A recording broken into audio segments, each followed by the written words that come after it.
So blended learning has actually been around quite a while. 1998, it started out as distance learning. It was defined by Greenberg as being a place where we could teach, where teachers could teach, and students could learn based on different technologies that were in reach and they were at a distance. So that's where distance learning came in. And then as time went on, it became e learning when our internet connections became a little bit faster and we were able to reach a little bit more. The World Wide Web came about at that time. So, and DVD ROMs and CD ROMs and everything like that came about. And so we were able to go from distance learning to e learning, which is kind of where 2020 hit a little bit right there. And then we became blended learning, which is using different modalities, different ways to engage our students in the classroom and outside of the classroom, because they'll be able to reach with the technology aspect of it. And they're able to hit some of those other modalities that students can learn with, such as um, visual learners and auditory learners, because we're talking, but you're also having a visual on the computer, right? You can also have them prepare a different um, speech using Flipgrid. You can also have them use Pear Deck as well as Nearpod. The different lessons in Nearpod can be there used for them as well. And they can have open-ended questions and they can have closed-ended questions or multiple choice type questions. According to the article that I have,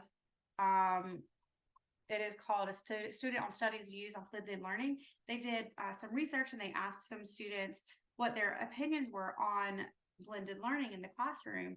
And nearly out of 64 students responded with 7 or higher, the highest being 8.04 out of a scale of 1 to 10.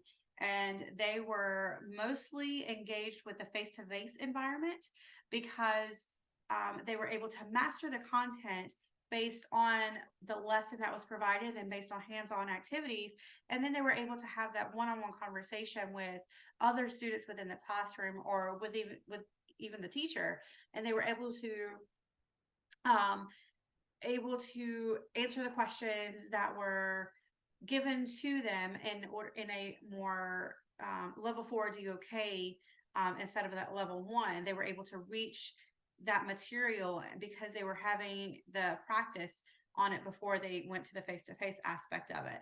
And so that's what I've learned in my own blended classrooms, is that having the work on the computer, like the lesson, because they're going at their own pace, they can rewind it, they can go past it if they're already familiar and they've already mastered the content. And then they can have that one-on-one conversation with either the student or another student or the teacher, because they know exactly what is going on. They know, let's say if you're talking about theme, they are able to recognize a theme out of a topic, and they are able to take it one step higher because they've already mastered that DOK level 1 content with us with the hands-on modality, using the computer, and taking those notes, and they're able to go back and need to have a refresher if they need it, because they should have already taken the notes, right? And they should know by the time they get to that mastery section of a blended learning classroom, they should know already, this is what I need to do, this is how I do it, this is why I do it. And they should already be able to show the mastery of that content because of a blended learning classroom.